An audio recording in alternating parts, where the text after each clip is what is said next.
Welcome back to Outnumbered. Well, with less than 2 years before he wraps up 2 terms in the Oval Office, a new Brookings Institution survey of presidential scholars finding President Obama doesn't rank anywhere near history's greats, with some even going as far as to call him overrated. Here you can see the actual list, with President Obama ranking 18 out of 44. The scholars also put him on the worst, not best list by a margin of nearly 3-to-1. Why? Well, according to Brookings, it's because they find President Obama polarizing and have a mixed view of his military, legislative, and diplomatic skills. All right, well, this is a survey that I agree with, Campos-Duffy. And I think one of the moments I reflect back to is when he got the Nobel Peace Prize and hadn't really done anything. And now with all the uses of drones, which I actually support the president on, sort of scratch my head on that one, too. But your thoughts? I agree completely. And also, well, let me just say this. I don't think it's just about him. I think that it isn't just that he oversold himself or his campaign did, him as an individual. They oversold government. They told us that government was going to solve all these problems, and we've seen government grow and grow and grow over the last 6 years, and we see that it didn't work. We see the IRS out of control. We see crony capitalism growing and more corruption in government. And so I think it's all of it. He is sort of intimately tied with big government, and it's not working. We feel less safe, less prosperous, and so I think that's what you see in these numbers. And you know what, Kay Diggity, I also think that, hi! I know when you sit next to me, it's sometimes hard because we're so close. Okay, the expectations were so high for President Obama, and part of it was he raised those expectations really high. I mean, as Rachel mentioned, it was your wildest dreams are going to come true, but he also said he would heal the country, hope and change. We are the change we've been waiting for. We are the ones it's heavy, that we've been waiting for. It is heavy stuff. And he didn't do that. He divided the country, so do you think because that maybe the bar was too high? It was unrealistic. I mean, but it's a great thing. It's a wonderful wake-up call for an entire generation of millennials who are galvanized into action. And now they're just depressed and unemployed, and they realize that, you know, and some of it's not even by this guy's doing. Sometimes I feel bad for the president because he really had nowhere to go but down. Andrea, I thought, unlike Calvin Coolidge, who will be remembered as one of the or Chester A. Arthur, who was such a stud. Go ahead. I thought, who are these individuals that were voting on this? And it's interesting because these are scholars. These are 162 members of the American Political Science Association's Presidents and Executive Politics section. This is the premier organization of presidential experts, and they're saying this. And they ranked ahead of President Obama Clinton, Eisenhower, Reagan, Johnson, Kennedy, and George H.W. Bush. Well, I will say this about that.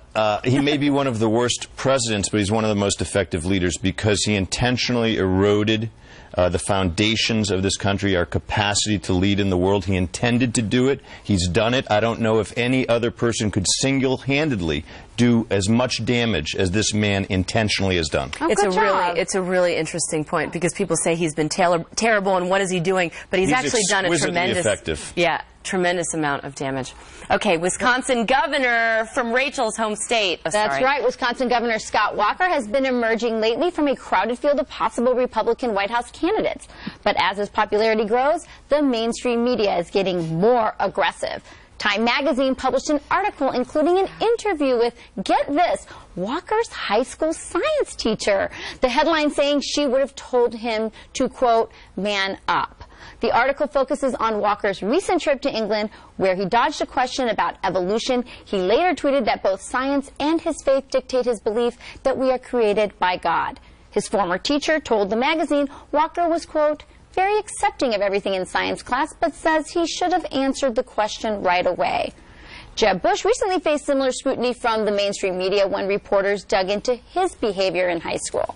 So is this fair game? High school, all the way back to high school? Kindergarten. Kindergarten. Your father's kindergarten. Because here's the thing. It's okay. In other words, a great leader and an open person can take all that data and say, let me think about that. You know, Mrs. Anderson back in science class, I don't know if we really gelled, but let me tell you, she's got a point here. I should speak clearly and from the heart. Yeah. Right? So I don't see what the big threat is. And I'd be really, you know, criticizing myself if I didn't say I think that everything's relevant going back to, you know, being one. Right. Right. So I think that it's okay. In fact, I think our political leaders, if we choose them based on everything we know about them, back to their upbringing, we'd be better off. But why is it that we know more about Kennedy? Why is it that we know more today about Scott Walker's high school days than we do about Barack Obama 6 years into his term? Well, I'm more concerned about his college grades that he never released. I mean, I think that says a lot more about a person. You're certainly more fully formed in college, and not completely. A lot of people get a pass for the things they do in college, and I think the majority of Republican candidates are saying, hey, don't even bother looking back there because I was a disaster. But going back to high school, it's not necessarily fair. But there are plenty of acceptable answers on evolution from people of faith. You know, certainly Francis Collins, and I know I talk about Francis Collins ad nauseum, but he wrote a great book, The Something or Another of Belief, and which I obviously read thoroughly. And he talks about being a theist, being a believer, and also firmly believing in science and evolution. Science and God go hand in hand. Compatible. Yeah, right. That's But nice. let me ask you this, Andrea and Ainsley, either one of you jump in on this one.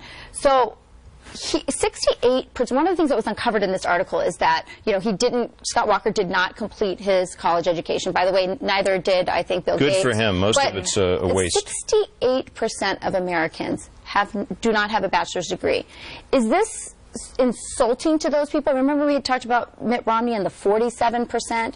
Is this another moment for elitist Democrats? It is, and Howard Dean did some damage because I think it backfired, because I don't think people care, but I do think they care about unfairly attacking somebody who's been very effective, like Walker. I also think they care, Rachel, that the New York Times decided to do a hit piece and not fact-check that story they did over the weekend on Scott Walker. I've gone toe-to-toe with these reporters. There's nothing worse when you know the reporter is going to write a negative story about you and you're doing everything you can to save it. So I pity Walker's people. But at least the blogosphere has stepped up and put some pressure, and the Times had to redact that embarrassing story that they did on him, where they got so much of it wrong. Here's my thing, though. How does this teacher remember what he thought about evolution back in the day? You know why? I mean, that can't be accurate. My science teacher, who I love and still have communication with to this day, Mrs. Nance, has no idea of my beliefs on evolution. And let's bring her out. There This you is go. Rosemary Nance is watching, I'm sure. Good call. Wouldn't She'll that be email. fun? We hope she's well. The post-traumatic stress defense taking center stage in the trial of the man accused of shooting and killing American sniper Chris Kyle. But how is PTSD defined, and is it something that the defense can even prove? Dr. Keith Ablow shares his insight, plus the latest on the investigation into a massive train derailment that forced hundreds of people from their homes and sent oil seeping into a town's water supply. Horrific? You'll get the details. Stay right here.